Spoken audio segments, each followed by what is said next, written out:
So to start with the epidemiology, just as a definition of aortic aneurysms are permanent focal dilation greater than 50% of the diameter of the adjacent healthy aorta, and for the AAAs, they're located in the infrarenal region as that's predominantly affected.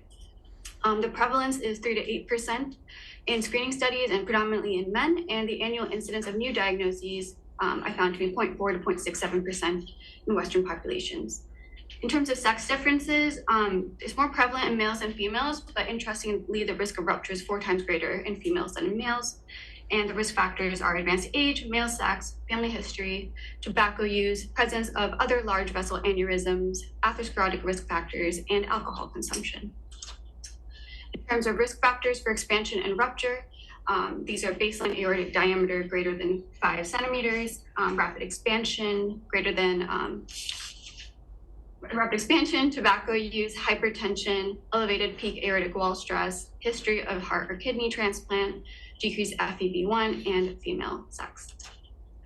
So when I looked up the main treatment modalities for AAAs, I was hoping EVAS would show up because I found EVAS first, but the 2 things that showed up were, as expected, the gold standard open aneurysm repair and the endovascular, the minimally invasive endovascular aneurysm repair.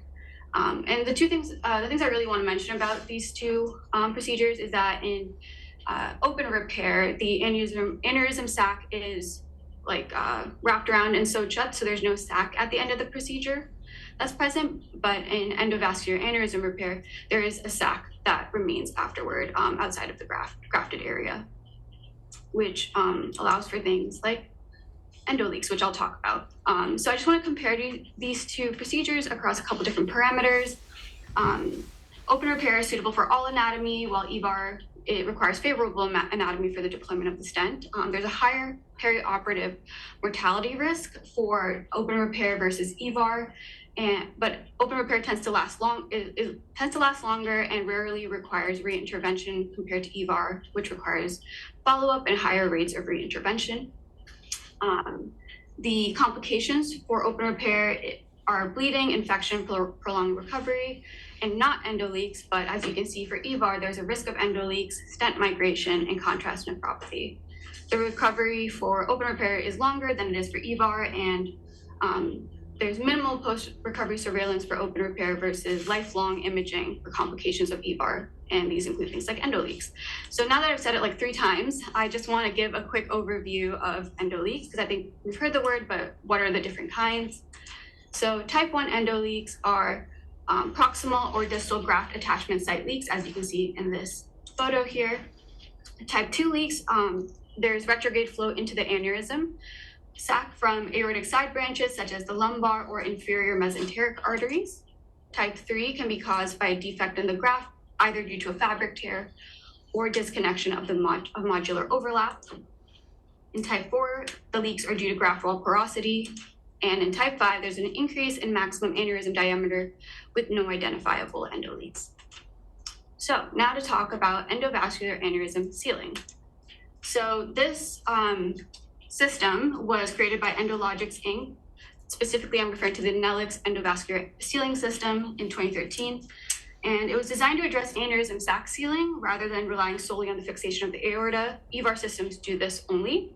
And the intention was mainly to reduce complications like endoleaks by sealing the entire aneurysm sac with a polymer-filled endobag, which is what this is over on the right, which you can see the graft in the middle and the endobags on the side. So the components include a bilateral balloon, an expandable EPTFE covered stents, integrated endobags, and a biostable polymer used to fill it. And I just wanted to show you a quick little video, just cut to the point where these are being filled. So the stents are already in place, and the polymer solution is filling it, and it turns opaque once it's filled. So that's kind of how it looks. And then they're just checking patency with an angiogram after.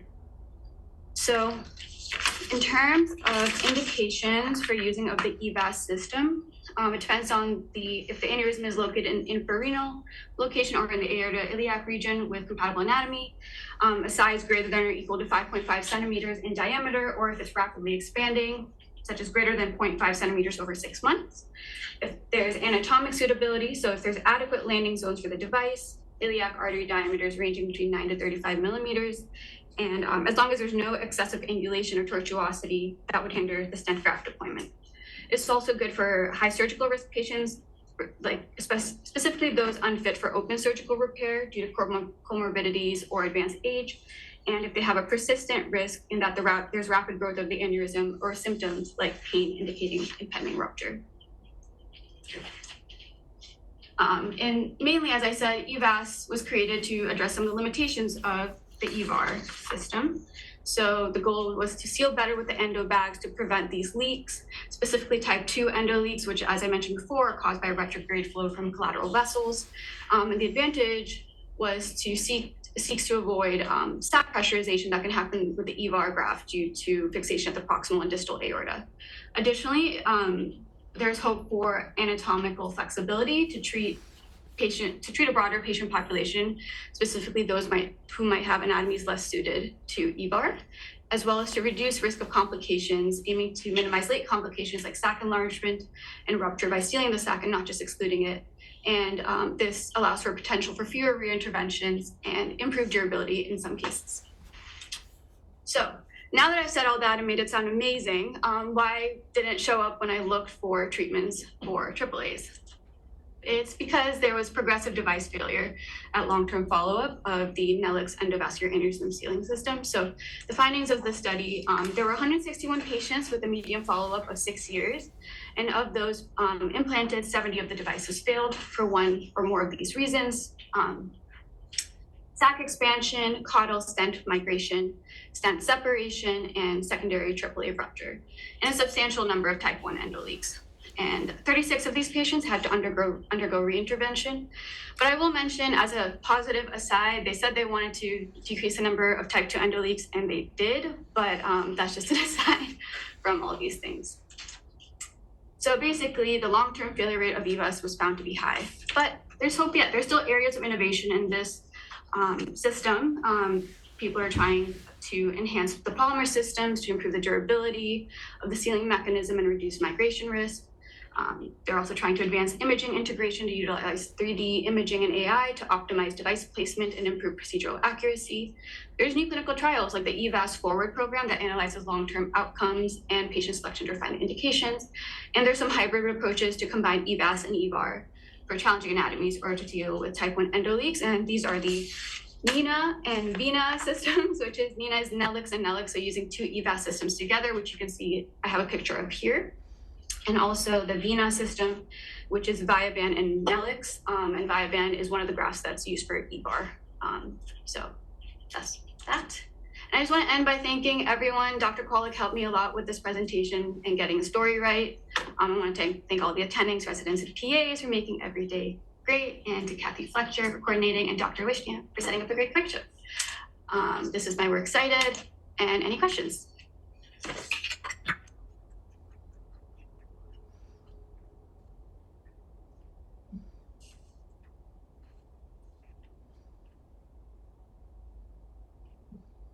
None?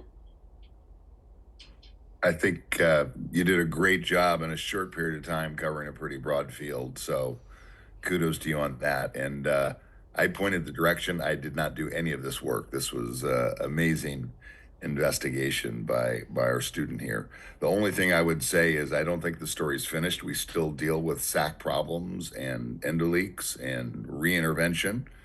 And it is costly, and it is also, adds radiation and inconvenience for the patient. So there are new trials now talking about pre-sac embolization with either large amount of foam plugs, or perhaps coming up with a newer system to fill the aneurysm sac ahead of time before putting a stent graft in place.